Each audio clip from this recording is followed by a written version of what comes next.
শিল্পাঞ্চল আশুলিয়ার মহাসড়কগুলোতে কোনোভাবেই থামছে না অবৈধ অটোরিকশার দৌরাত্ম্য। মহাসড়কে এসব অটোরিকশার চলাচলের কারণে দীর্ঘ যানজট সৃষ্টি হচ্ছে। এতে প্রতিনিয়ত ঘটছে ছোট বড় দুর্ঘটনা। চরম ভোগান্তি আর বিপাকে পড়ছে শিক্ষার্থী, পথচারী, গার্মেন্টস শ্রমিক সহ সাধারণ যাত্রীরা। তবে দ্রুতই আইনি পদক্ষেপ নেওয়ার আশ্বাস প্রশাসনের। আশুলিয়া থেকে ওমর ফারুকের প্রতিবেদন, জানাচ্ছেন নাদিরা সুলতানা। ঢাকা শিল্পাঞ্চল আশুলিয়ার নবীনগর, চন্দ্রা এবং আব্দুল্লাপুর বাইপাইল মহাসড়ক অটোরিকশা নগরীতে পরিণত হয়েছে। সরকার পতনের পর মহাসড়কে অটোরিকশার সংখ্যা বেড়েছে কয়েক গুণ। তবে ব্যাটারি চালিত এসব যানবাহন মহাসড়কে নিষিদ্ধ হলেও অবাধে চলাচল করছে। মহাসড়কের উভয় পাশ দিয়ে চলাচলের পাশাপাশি উল্টো পাশ দিয়েও 3 চাকার এই যান চলছে।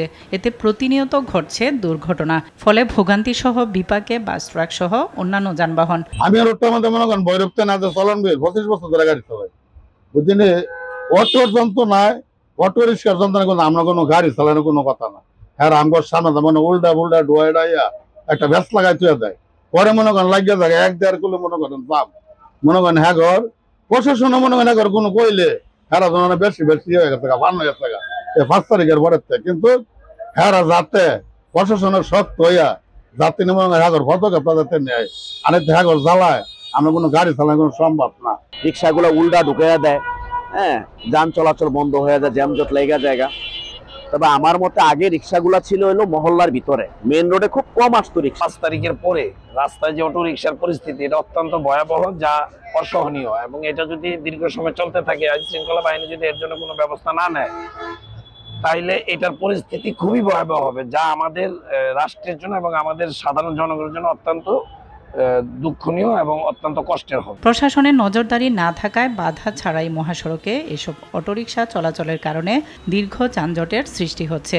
আমরা ওয়ান সাইডে চলাই, যখন চাপ পরে আমরা ওয়ান সাইডে চলাই। আমি মিশু গাড়ি কোনো অ্যাক্সিডেন্ট হয় নাই, যাইতে পারবো না যে মিশু গাড়ি অ্যাক্সিডেন্ট করছে, চিকন জায়গায় অ্যাক্সিডেন্ট করছে। পুলিশ ধরে সাবি ছাড়াইছি, অন ধরে না, অন যখন চলাই, যখন ধরে আবার আমরা আই না। সরকার নাই বলতে চালানো হইতেছে, সরকার থাকে তো আর চালানো হয়ে যাবে। 5 তারিখের পর থেকে সুন্দরভাবে গাড়ি চালাচ্ছে, আর পুলিশ গাড়ি ধরে না, একটু ইনকাম বেশি। এর কারণে জ্যামজট লাগে না, কিন্তু রোড ভাঙার কারণে জ্যামজট লাগে। রোড ভাঙে, জায়গায় ভাঙা, জায়গায় গাড়ি ঘোড়া ব্রেক করে, এই কারণে জ্যামজট লাগে। তবে 3 হুইলারের বিরুদ্ধে দ্রুতই ব্যবস্থা নেওয়ার পাশাপাশি সড়কে শৃঙ্খলা ফেরাতে কাজ চলছে বলে জানান প্রশাসনের এই কর্মকর্তা। যত সাধ্য চেষ্টা করতেছি এগুলাকে যতটুকু নিয়ন্ত্রণে আনা যায়। পরবর্তীতে আমরা আরো এই বিষয়ে আলাপ আলোচনা সাপেক্ষে ব্যবস্থা নেওয়ার চেষ্টা করি। বরাবরই এটা জানাচ্ছি, আমাদের অতি শীঘ্রই একটা মিটিং হওয়ার কথা অটোরিকশার যারা শ্রমিক আছে বা এদের যারা গ্যারেজের মালিক টালিক আছে, এদেরকে নিয়ে আমরা একটা মিটিং করার চেষ্টা করব। অবৈধ অটোরিকশা ও 3 হুইলারের বিরুদ্ধে দ্রুত ব্যবস্থা নিয়ে মহাসড়কে শৃঙ্খলা ফেরানোর দাবি সাধারণ মানুষের। নাদিরা সুলতানা, RTV।